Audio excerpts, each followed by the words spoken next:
जय श्री कृष्ण। आज हम माघ मास के 14वें अध्याय का पाठ करेंगे।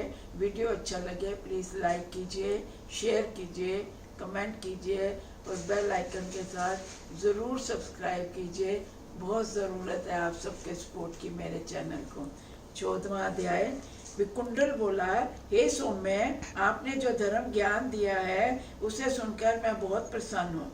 जिस प्रकार साधु के वचन पाप को नष्ट करने वाले होते हैं, उसी प्रकार आपके इस उपदेश से मेरा मन का ज्ञान नष्ट हो गया है। जिस तरह चंद्रमा अमृत वर्षा करता है, उसी प्रकार सज्जन उपदेश करते रहते हैं। हे नाथ, अब कृपा करके वह उपाय बताइए जिससे मेरा भाई कुंडल उस घोर नरक से मुक्ति को प्राप्त कर सके।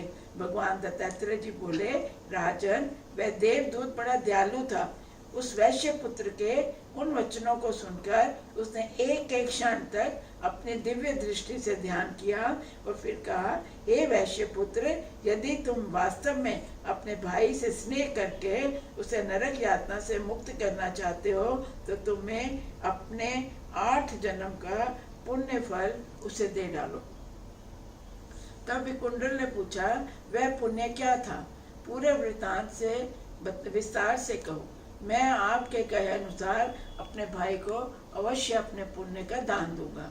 देवदत्त बोला, प्राचीन समय में मत्स्य वन में शाल्की ऋषि निवास करते थे। वे ब्रह्मा जी के समान संपन्न थे। उनकी पत्नी रेवती के 9 पुत्र थे, परम तेजस्वी थे।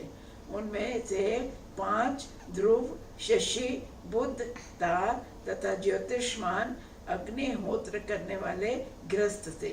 शेष 4 निमोह, जितमाय, ध्यान, काम और गुणपति विरक्त हुए।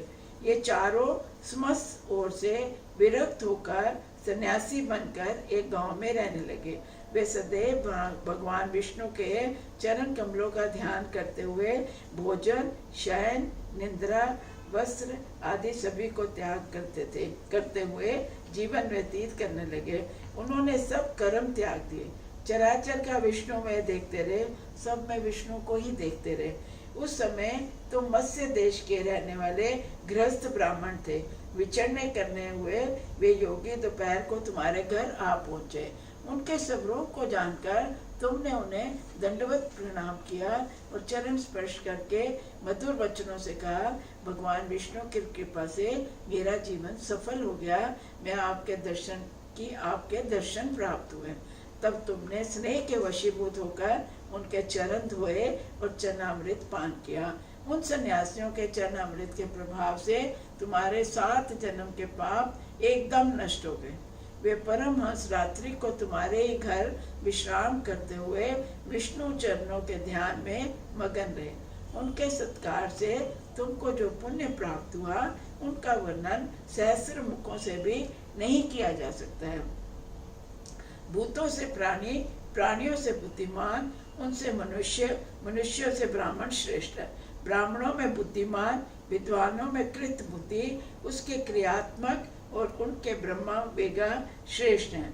ब्रह्मा वेगा तीनों लोगों में श्रेष्ठ हैं। वह सदैव पूजा जाता है। उसके दर्शन मात्र से प्राणी के समस्त पाप नष्ट होते हैं। यही तुम्हारे 8वें जन्म का पुण्य है। इतना सुनकर विकुंडल ने अपने भाई के लिए अपने उन पुण्यों को दान दे दिया। उसका भाई नरक से छूटकर उससे आ मिला। वे दोनों दिव्य लोक के सुखों को भोगने लगे। इस इतिहास के पढ़ने और सुनने से सभी पाप नष्ट हो जाते हैं। अब इतने अध्याय में 2 भाई थे, कुंडल और विकुंडल। एक नरक में गया, एक स्वर्ग में गया। जो स्वर्ग में गया उसके बड़े थे कि हम दोनों इकट्ठे रहे, पले बड़े हुए, तो मेरा भाई नरक में क्यों गया, मैं स्वर्ग में क्यों आया। तो इतने अध्याय में सिर्फ वो देवदूत यही उनको समझा रहे हैं कि क्या पुण्य है, क्या फल है, क्या पाप है, उसका क्या फल है। जय श्री कृष्ण, जय श्री कृष्ण, जय श्री।